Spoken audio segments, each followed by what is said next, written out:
पहले मैं माँ बाप के साथ रहता था, अब माँ बाप मेरे साथ रहते हैं और इतनी जवान पीढ़ी बैठी है। शायद मंच से इससे बेहतर बात मैं नहीं कह पाऊँ। अच्छा लगे तो इस युवा पीढ़ी की तालियां चाहूँगा। इस युवा पीढ़ी से कहना चाहता हूं कि पहले मैं माँ बाप के साथ रहता था, माँ बाप मेरे साथ रहते हैं। इस युवा पीढ़ी से कहना चाहता हूं, पता नहीं कितने वक्त की रोटियां काटकर माँ बाप ने तुम्हें इतना लायक बनाया है।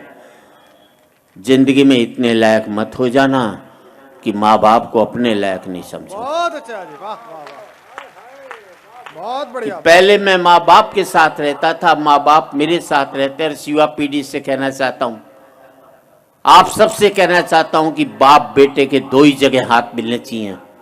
एक तब जब बेटा छोटा हो, वो चल नहीं पाए तो बाप उसका हाथ पकड़ करके ले जाए। बहुत अच्छे। और एक तब जब बाप बूढ़ा हो, वो चल नहीं पाए तो बेटा उसका हाथ पकड़ कर।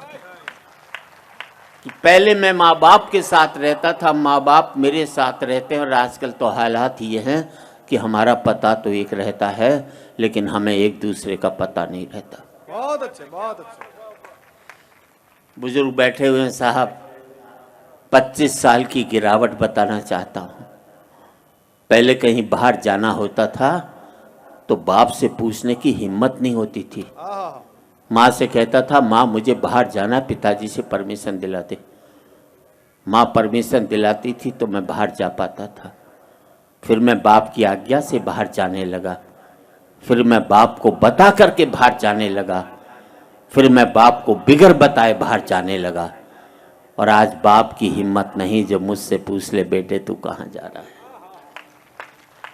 पहले मैं माँ बाप के साथ रहता था, माँ बाप मेरे साथ रहते। फिर हमने बना लिया एक मकान, एक एक कमरा अपने लिए, एक एक कमरा बच्चों के लिए, एक रीडिंग रूम, एक वो बाहर छोटा सा ड्राइंग रूम उन लोगों के लिए जो मेरे आगे हाथ जोड़ते थे, एक वो अंदर बड़ा सा ड्राइंग रूम उन लोगों के लिए जिनके आगे मैं हाथ जोड़ता हूँ। बहुत अच्छा जी, वाह वाह वाह।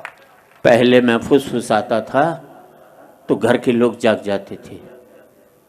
करवट भी बदलता था तो घर के लोग सो नहीं पाते थे। और अब जिन दरारों की वजह से दीवारें बनी थी, दीवारों में भी दरारें पड़ गई। अब मैं चीखता हूं तो बगल के कमरे से ठहाके की आवाज सुनाई देती है। और मैं सोच नहीं पाता हूं कि मेरी चीख की वजह से वहां ठहाके लग रहे हैं या उनके ठहाकों की वजह से मैं चीख रहा हूं। क्या बात है, वाह वाह वाह वाह वाह। आदमी पहुंच गया चांद तक, बड़ी तरक्की की साहब। अनपढ़ थे तो सरदार पटेल को चुनते थे, पढ़े लिखे हो गए तो फूलन देवी को चुन करके भेजते। बहुत अच्छे, बहुत। आदमी पहुंच गया चांद तक, बड़ी तरक्की की साहब। चांद को छूने में घमंड महसूस करते हैं और माँ बाप के पांव छूने में शर्म महसूस करते हैं।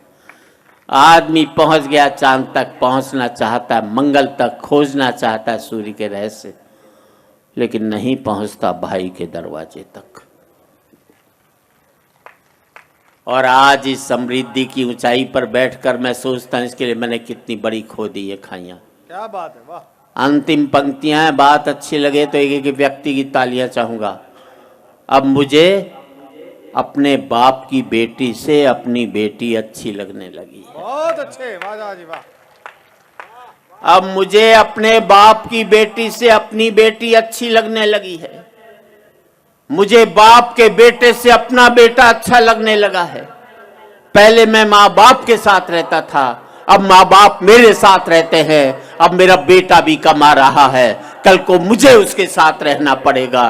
और हकीकत यही है दोस्तों, तमाचा मैंने मारा है तो तमाचा मुझे खाना भी पड़ेगा। वाह वाह वाह वाह वाह वाह। आज इस पावन मंच से मैं इतना ही कहना चाहता हूँ युवा पीढ़ी से, जिंदगी भर माँ बाप के साथ रहना ताकि आपके बच्चे जिंदगी भर आपके साथ रह सकें। क्या बात है, क्या बात। हो सकता है नौकरी और व्यापार की वजह से आप शारीरिक रूप से साथ न रह पाए, पर जिंदगी भर मानसिक रूप से माँ बाप के साथ रहोगे तो आपके बच्चे भी जिंदगी भर आपके साथ रहेंगे।